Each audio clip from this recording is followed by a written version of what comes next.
Hello everyone और welcome back to my channel Yuvraj the reviewer. सबसे पहले गणपति बाप्पा मोरया, मंगल मूर्ति मोरया। अभी गणपति का टाइम चल रहा है और बहुत सारे हमारे जो मुंबई के लोग हैं, अहमदाबाद के लोग हैं, वहाँ पे गणपति जी की पूजा होती है। हमने भी गणपति की स्थापना की है। इस टाइम पे 28 साल की रिया इस देश की सबसे बड़ी विलन बनी हुई है, सबसे बड़ी वैम्प आप उसको कह सकते हो, जो कि इस टाइम पे इंडिया की हिस्ट्री में, जो कि मीडिया वाले भी बोलते हैं कि सबसे बड़ा मीडिया ट्रायल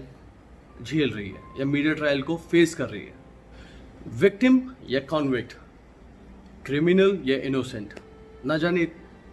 ये वर्ड्स कितनी बार हमारे दिमाग में आते हैं। मैंने सोचा था कि मैं इस टॉपिक के बारे में वीडियो अब तब बनाऊंगा जब जस्टिस सामने आएगा, जब सच सामने आएगा। लेकिन अब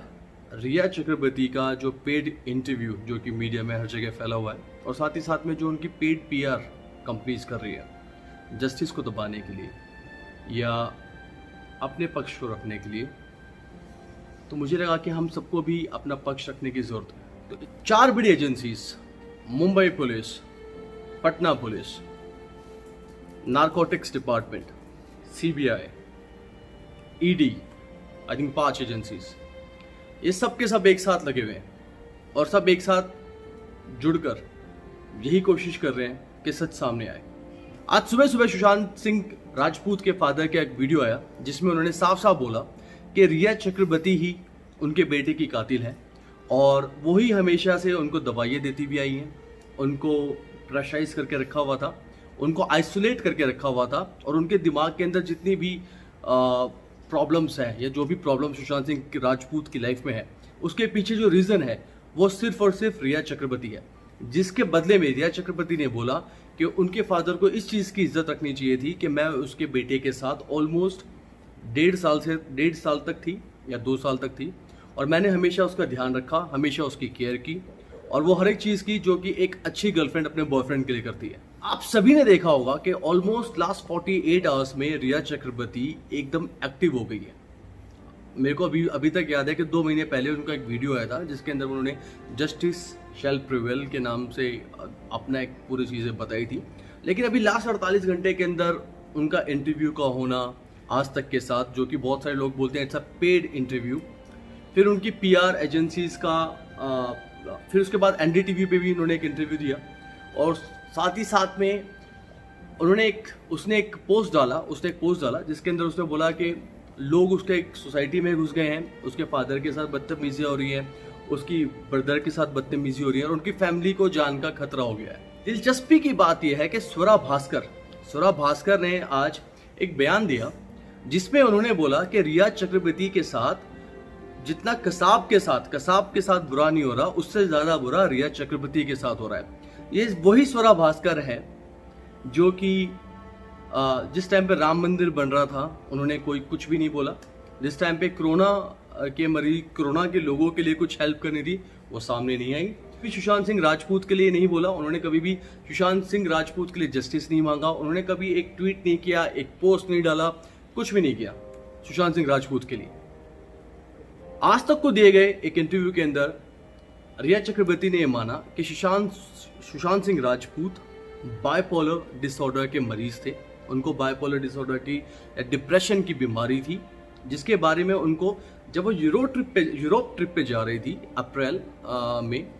उसी टाइम पे पता चला। उससे पहले उनको कभी भी पता नहीं चला, और उनको उसी टाइम में एक मेडिसिन के बारे में पता चला जो सुशांत सिंह राजपूत को लेते हुए आए हैं, और उनके हिसाब से सुशांत सिंह राजपूत को हवाई जहाज में बैठने से डर लगता था, वो क्लॉस्ट्रोफोबिक फील करते थे। जबकि उसी दिन अंकिता, जो उनकी एक्स गर्लफ्रेंड है, उन्होंने एक वीडियो को पोस्ट किया जिसके अंदर सुशांत सिंह राजपूत एक सिमुलेशन टाइप ऑफ गेम है, सिमुलेशन होता है जिसके अंदर वो प्लेन को उड़ाने का वो कर रहे हैं। साथ ही साथ में सुशांत सिंह द्वारा ही दिया गया एक इंटरव्यू के अंदर उन्होंने बताया कि उनको फ्लाइंग का बहुत शौक है, यहाँ तक कि वो नासा भी गए हैं, और नासा में और उनका सपना था कि वो एक एस्ट्रोनॉट या एक ट्रेंड पायलट, एक कैटेगरी के पायलट बने। उसी इंटरव्यू के अंदर रिया चक्रवर्ती ने यह भी बोला कि कम से कम 3 से 4 बार उनके पास एक ख्याल आया या उनके दिमाग में ख्याल आया कि वो सुसाइड कर लें, क्योंकि जिस हिसाब से सोसाइटी ने उनको एक वैम्प, एक क्रिमिनल, एक ड्रग डीलर, एक मर्डरर घोषित कर दिया है, वो ये बोल रही हैं कि उनकी जो फैमिली है वो मिडिल क्लास फैमिली है और उनके लिए इज्जत ही सबसे बड़ी चीज़ है, और अब उनके पास वो इज्जत नहीं बची है, तो उन्होंने सोचा कि उन्होंने भी कई बार ट्राई किया कि वो सुसाइड कर लें, लेकिन वो सुसाइड नहीं कर पाई। रिया चक्रवर्ती बार बार ये बोल रही है कि 8 तारीख को जब उन्होंने घर छोड़ा, 8 से लेकर 13 तारीख तक जब उनकी सिस्टर, जो सुशांत सिंह राजपूत की सिस्टर है, वो उस घर में थी, तो उनसे पूछताछ होनी चाहिए, क्योंकि जिस टाइम पे उन्होंने घर छोड़ा उस टाइम पे सुशांत सिंह राजपूत एकदम सही कंडीशन में थे। उनकी लड़ाई हुई थी, सुशांत सिंह राजपूत ने उनको अपने घर से निकाल दिया था, और रिया चक्रवर्ती इस बात से नाराज थी कि सुशांत सिंह राजपूत ने कभी भी उनको फ़ोन नहीं किया, कभी भी मैसेज नहीं किया वापस आने के लिए। साथ में रिया चक्रवर्ती ने एक चीज़ और बोली कि सुशांत सिंह राजपूत को ड्रग्स, मारिजुआना, वीड, इन सब की आदत थी। चौंकाने वाली बात यह है कि अब रिया चक्रवर्ती इस बात को बोल रही है, लेकिन जिस टाइम पे मुंबई इन्वेस्टिगेशन हुआ या पटना इन्वेस्टिगेशन हुआ, उन्होंने कभी भी इस मुद्दे को सामने नहीं लेकर आए। अब वो इन मुद्दों को क्यों सामने लेकर आ रही हैं, या उन्होंने कभी भी पहले अपनी सेफ्टी के लिए नहीं बोला कि मैंने उनके परिवार को, सुशांत सिंह राजपूत के परिवार को इन सब चीज़ों के बारे में बताया था। अब वो बार बार इस चीज़ को चिल्लाकर और हर एक के सामने बोल रही हैं अपनी इमेज को सेव करने के लिए कि सुशांत सिंह राजपूत को आदत थी वीड या मारिजुआना जो जॉइंट्स होती है वो यूज़ करने की। एक व्हाट्सएप ग्रुप के बारे में भी पता चला है जहाँ पे इंडस्ट्रीज़ के बहुत बड़े लोग हैं, जिसमें आयुष शर्मा का भी नाम आया है। आयुष शर्मा आप सभी को पता होगा, आप गूगल भी कर सकते हैं। ये सलमान खान के जो बहनोई हैं या सलमान खान के बहन के जो हस्बैंड है, हो सकता है, लोग बोल रहे हैं कि हो सकता है कि ये आयुष शर्मा जिनका नाम आ रहा है ये वही आयुष शर्मा ना हो जो कि सलमान खान से रिलेटेड है। The lot of Ayush Sharma in the industry. साथ में उस इंटरव्यू में रिया ने एक बात और बताई कि सुशांत सिंह राजपूत ने एक कंपनी बनाई जिसका नाम उन्होंने रखा रियलिटिक्स। रिया का नाम लिया और रियलिटी टिक्स के नाम से उनको बना दिया। उनका मानना ये है कि सुशांत सिंह राजपूत उनसे इतना प्यार करते थे, इसलिए उन्होंने इस कंपनी का नाम उनके नाम के ऊपर रखा और नाम जोड़ा, जिसके अंदर रिया का ब्रदर और सुशांत सिंह राजपूत 33% के मालिक थे। साथ में चौंकाने वाली बात एक ये भी है कि रिया चक्रवर्ती को सुशांत सिंह के बारे में उनके एक कॉमन फ्रेंड से पता चला, जहाँ पे उनकी कॉमन फ्रेंड ने उनको बोला कि ऐसे ऐसे एक न्यूज़ आ रही है जिसके अंदर सुशांत सिंह राजपूत के बारे में बोला जा रहा है, तो आप इन सब चीज़ों को खंडित कीजिए या आप खुद मीडिया के सामने आइए और बोले कि ये सब चीज़ें नहीं है। उस टाइम तक रिया चक्रवर्ती को पता ही नहीं था कि सुशांत सिंह राजपूत का मर्डर हो चुका है या उन्होंने सुसाइड किया। सिद्धार्थ पिठानी, संदीप सिंह या जितने भी लोग हैं जो सुशांत सिंह राजपूत के घर में काम करते थे, उन सभी को पता था कि जो रिलेशनशिप सुशांत सिंह राजपूत और रिया चक्रवर्ती का था या है, तो आई थिंक सबसे पहले इन्फॉर्म कोई भी जो वहाँ पे था, उस घर में था, वो कर सकता था रिया चक्रवर्ती को, लेकिन किसी ने भी रिया चक्रवर्ती को इन्फॉर्म नहीं किया। रिया चक्रवर्ती ना तो फ्लैट पे गई अकॉर्डिंग टू हर, रिया चक्रवर्ती ना तो हॉस्पिटल में गई, रिया चक्रवर्ती गई उस सेंटर में जहाँ पे सुशांत सिंह राजपूत की बॉडी को रखा गया था। रिया चक्रवर्ती के हिसाब से जब पोस्टमार्टम हुआ और जब पोस्टमार्टम होकर गाड़ी वैन में जा रही थी, उस दौरान ऑलमोस्ट 5 से 6 सेकंड के बीच में वो सुशांत सिंह राजपूत को लास्ट टाइम मिली और उन्होंने उनके कानों में बोला आई एम सॉरी बाबू, और साथ ही साथ में उन्होंने उनके पाँवों को छुआ, क्योंकि उनके हिसाब से वो सुशांत सिंह राजपूत की बहुत ही रिस्पेक्ट करती थी। उनको दुख है इस बात का कि इंडिया ने सुशांत सिंह राजपूत की डेथ का मजाक बना दिया है। उनको अब लोग उनकी डेथ की वजह से जान रहे हैं, ना कि उनके टैलेंट की वजह से, ना कि उन्होंने जो अचीवमेंट्स किए हैं लाइफ में, और ना कि उन्होंने जो चैरिटी की है अपनी लाइफ में। उनके लिए कभी उनको कोई नहीं जानेगा, उनकी डेथ की वजह से उनको हर कोई जान रहा है। मैं ये बोलना चाहूँगा कि रिया चक्रवर्ती शायद ये भूल गई हैं कि अगर इंडिया के लोग अगर एक साथ नहीं हुए थे या खड़े नहीं होते या अपनी आवाज़ नहीं उठाते, तो ये केस कभी भी नहीं उठता, ये केस कभी वापस हाईलाइट में नहीं आता, ये केस कभी भी सुप्रीम कोर्ट तक नहीं पहुंचता। ये केस तो मुंबई पुलिस ने उसी टाइम पर सुसाइड बोलकर ख़त्म कर दिया था। अब सेम रिया चक्रवर्ती बोलती हैं कि उनको भी ये लगता है कि ये मर्डर है। रिया चक्रवर्ती को भी ये लगता है कि ये सुसाइड नहीं है, रिया चक्रवर्ती को भी ये लगता है कि इसके पीछे कुछ ना कुछ कॉन्स्पिरेसी है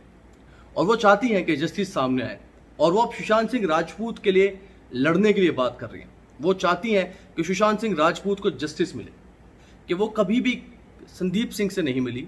1 साल के दौरान कभी भी संदीप सिंह उनके घर में नहीं आए, ना ही कभी भी संदीप सिंह से आज तक उन्होंने फ़ोन पे बात की है, और ना ही संदीप सिंह को कभी भी सुशांत सिंह राजपूत ने फ़ोन किया है। और उन्होंने दावा भी किया कि सुशांत सिंह राजपूत के कॉल लॉग्स को चेक किया जाए कि क्या संदीप सिंह जितना क्लोज बता रहे हैं अपने आप को सुशांत सिंह राजपूत के, क्या वो इतने क्लोज हैं।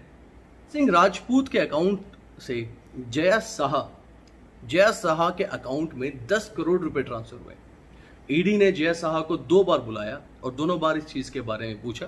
अकॉर्डिंग टू जया साहा, ये उनकी फीस थी, उनका कमीशन था जो सुशांत सिंह राजपूत ने दिया, 10 करोड़ रुपए। तो इसका मतलब यह है कि जया साहा ने ऑलमोस्ट 100 से 120 करोड़ रुपए का काम, 100 करोड़ से लेके 120 करोड़ तक का काम सुशांत सिंह राजपूत को दिलवाया है। इन दी एंड मैं सिर्फ यही बोलना चाहूँगा कि मैं हमेशा अपनी वीडियो में बोलता आया हूँ कि हमारे इंडिया का जो जस्टिस सिस्टम है वो हमारे व्यूज़, हमारी बातें या हमारी विचारधारा के साथ नहीं चलता है। अलग प्रिंसिपल्स हैं, अलग कानून हैं, अलग रूल्स हैं। आज हम जिस रिया चक्रवर्ती के बारे में बहुत सारी बातें बोल रहे हैं, मेरे को भी रिया चक्रवर्ती खुद कोई पर्सनल मेरी फेवरेट नहीं है, या मैं रिया चक्रवर्ती के फेवर में नहीं बोल रहा हूँ,